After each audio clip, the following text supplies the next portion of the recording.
दोस्तों, मैं कुंदन सर आप लोग के फिर से स्वागत करते हैं। मेरे चैनल को लाइक सब्सक्राइब और शेयर करें। अब देखिए हम लोग इकोनॉमिक्स का 10th क्लास का पूरा करेंगे। प्राथमिक क्षेत्र किसे कहते हैं? कृषि क्षेत्र को। प्राथमिक क्षेत्र किसे कहते हैं? कृषि क्षेत्र को। कौन सा देश में मिश्रित अर्थव्यवस्था है? भारत में। कौन सा देश मिश्रित अर्थव्यवस्था है? तो भारत में है। चीन और क्यूबा में समाजवादी। चीन और क्यूबा में समाजवादी अर्थव्यवस्था। अमेरिका जापान ऑस्ट्रेलिया में पूंजीवादी। अमेरिका जापान ऑस्ट्रेलिया में पूंजीवादी अर्थव्यवस्था। भारत में योजना आयोग का गठन हुआ 15 मार्च 1950 पंडित जवाहरलाल नेहरू के नेतृत्व में। भारत में योजना आयोग का गठन हुआ 15 मार्च 1950 में पंडित जवाहरलाल नेहरू के। 1 जनवरी 2015 को नीति आयोग का गठन किया गया नरेंद्र मोदी द्वारा। जिस देश का राष्ट्रीय आय अधिक होता है उसे विकसित देश कहते हैं। जिस देश का राष्ट्रीय आय अधिक होता है उसे विकसित देश कहते हैं। किसे पिछड़ा राज्य कहा जाता है? बिहार को। किसे पिछड़ा राज्य कहा जाता है? तो बिहार के। भारत में अंग्रेज का एक उपनिवेश था। लगभग 200 वर्षों तक भारत को सोने का चिड़िया कहा जाता था। इसमें अंग्रेज नीति अपनाया था, फूट डालो और राज करो। अंग्रेज ने भारतीय अर्थव्यवस्था को शोषण किया था। अंग्रेज ने भारतीय अर्थव्यवस्था को शोषण किया था। इसके बाद देखिए, अर्थव्यवस्था आजीविक अर्जन की प्रणाली है। अर्थव्यवस्था आजीविक अर्जन की प्रणाली है। द्वितीय क्षेत्र को औद्योगिक क्षेत्र कहते हैं। द्वितीय क्षेत्र को औद्योगिक क्षेत्र कहते हैं। आर्थिक विकास आवश्यक रूप से परिवर्तन है की प्रणाली है। आर्थिक विकास आवश्यक रूप से परिवर्तन की प्रणाली है। भारत में आर्थिक विकास का श्रेय नियोजन को दिया जाता है। भारत में आर्थिक विकास का श्रेय नियोजन को दिया जाता है। आर्थिक विकास की मापने के लिए प्रति व्यक्ति आय सबसे उचित सूचकांक माना जाता है। आर्थिक विकास को मापने के लिए प्रति व्यक्ति आय सबसे उचित सूचकांक माना जाता है। प्रति व्यक्ति आय बराबर होता है राष्ट्रीय आय बटा देश की कुल जनसंख्या। प्रति व्यक्ति आय राष्ट्रीय आय बराबर देश की कुल जनसंख्या।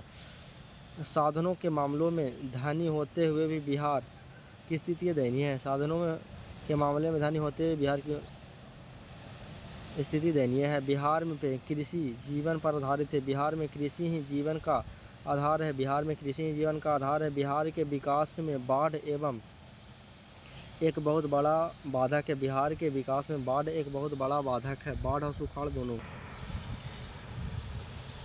भारत उपभोक्ता संरक्षण अधिनियम घोषित हुआ तो 1986 ईस्वी में। भारत उपभोक्ता संरक्षण अधिनियम घोषित हुआ तो 1986 ईस्वी में। उपभोक्ता अधिकार दिवस मनाया जाता है 15 मार्च को। उपभोक्ता अधिकार दिवस मनाया जाता है 15 मार्च को।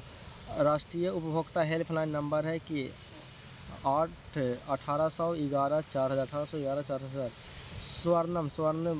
स्वर्ण भूषण की परिशुद्धता को सुनिश्चित करने के लिए किस मान्यता प्राप्त चीज होना चाहिए? तो हॉलमार्क को।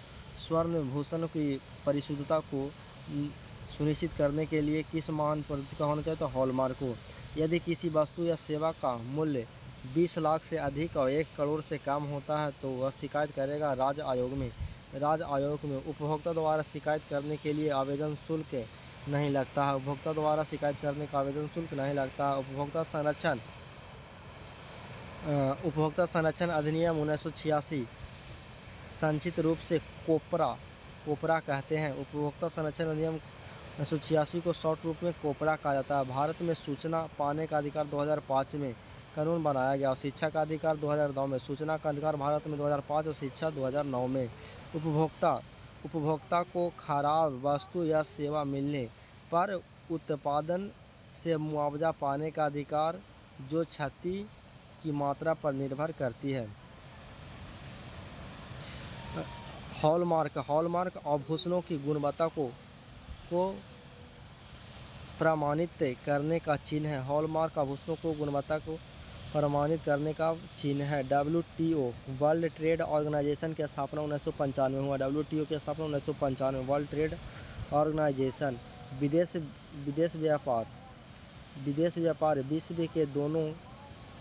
विश्व के देशों में बाज़ारों को जोड़ने का कार्य करती है। विदेशी व्यापार विश्व के देशों के बाज़ारों को जोड़ने का काम करती है। बहुराष्ट्रीय कंपनी वैश्वीकरण की प्रक्रिया में मुख्य भूमिका निभा रही है। बहुराष्ट्रीय कंपनी वैश्वीकरण की प्रक्रिया में अहम भूमिका निभा रही है। व्यापार पूंजी तकनीकी हस्तांतरण सूचना प्रवाह के माध्यम से वैश्वीकरण को बढ़ावा मिलता है। व्यापार पूंजी तकनीकी हस्तांतरण सूचना प्रवाह के माध्यम से वैश्वीकरण को बढ़ावा मिलता है। वैश्वीकरण का अर्थ है देश की अर्थव्यवस्था का विश्व अर्थव्यवस्था के साथ समन्वय। वैश्वीकरण का अर्थ है कि देश की अर्थव्यवस्था को विश्व आर्थिकता के साथ समन्वय।